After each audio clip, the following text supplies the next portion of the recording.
mind to a limit where it needs to be. I work blind, got vision I don't need to see. I'm picking mind over matter, I believe in me. I need to find more hours in the day to breathe.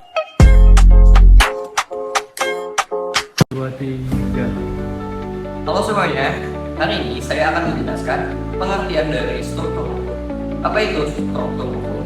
Struktur hukum ialah bagian penting dari sistem hukum yang mana menjelaskan tentang bagaimana lembaga-lembaga di Indonesia itu saling bekerja dan saling berhubungan. Struktur hukum ini mencakup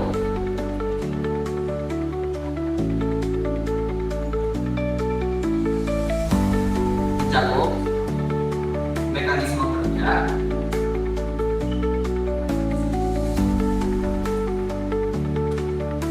organisasi, dan kewenangan lembaga. Yang mana ketiga ini berfungsi untuk menegakkan keadilan. Seperti yang kalian ketahui, di Indonesia itu menganut sistem yang namanya trias politika,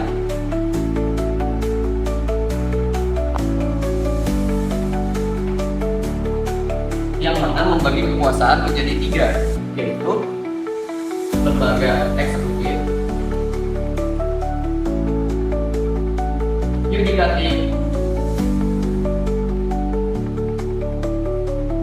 dan legislatif.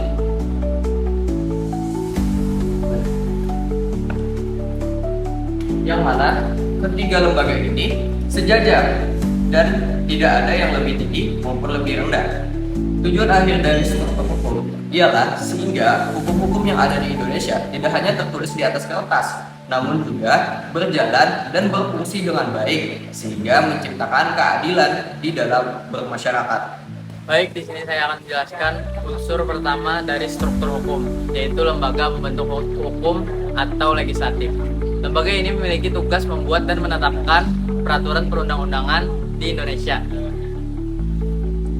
Lembaga legislatif di Indonesia dijalankan oleh Dewan Perwakilan Rakyat atau DPR bersama Presiden serta DPRD di daerah. DPR berfungsi menyusun dan membahas rancangan undang-undang, sementara Presiden berhak mengajukan dan mengesahkan undang-undang. Tujuan lembaga legislatif adalah agar semua peraturan hukum disusun secara adil, demokratis, dan mencerminkan kepentingan rakyat. Unsur kedua yaitu lembaga pelaksana hukum eksekutif. Lembaga ini bertugas untuk menjalankan hukum yang sudah ditetapkan oleh legislatif. Di tingkat pusat, pelaksana hukum adalah presiden beserta jajarannya. Di tingkat daerah, pelaksana hukumnya adalah gubernur, bupati, dan wali kota. Mereka mengatur pelaksanaan kebijakan publik, menjaga ketertiban umum, dan memastikan hukum diterapkan dalam kehidupan sehari-hari. Jadi, lembaga eksekutif berfungsi agar hukum dapat diterapkan dalam bentuk tindakan di lapangan. Unsur ketiga yaitu lembaga penegak hukum atau yudikatif. Unsur ini berfungsi menafsirkan, mengadili, dan menegakkan hukum terhadap pelanggaran yang terjadi. Di Indonesia, lembaga yudikatif terdiri dari Mahkamah Agung, Mahkamah Konstitusi, dan Komisi Judisial. Selain itu juga ada kepolisian, kejaksaan, dan lembaga permasyarakatan.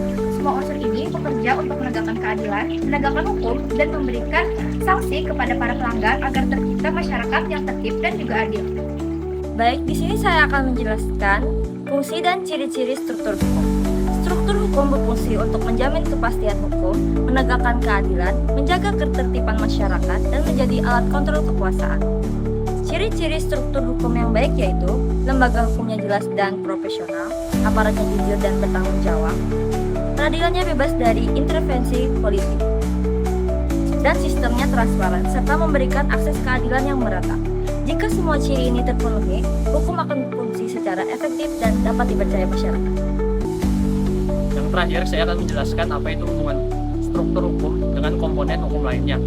Menurut Lawrence M. Friedman, sistem hukum terdiri atas 3 unsur. Yang pertama itu adalah struktur hukum, yang kedua itu adalah substansi hukum, yang ketiga itu adalah kultur hukum. Apa sih itu struktur hukum? Struktur hukum itu adalah lembaganya, sedangkan substansi hukum itu adalah aturan atau norma yang berlaku. Sedangkan kultur hukum itu adalah sikap dan kesatuan masyarakat terhadap hukum. Ketiganya ini harus berjalan dengan seimbang. Struktur hukum yang kuat tidak akan berfungsi jika substansinya lemah atau masyarakatnya tidak taat pada hukum. Maka struktur hukum berperan penting dalam mewujudkan keadilan dan ketertiban dalam kehidupan bernegara.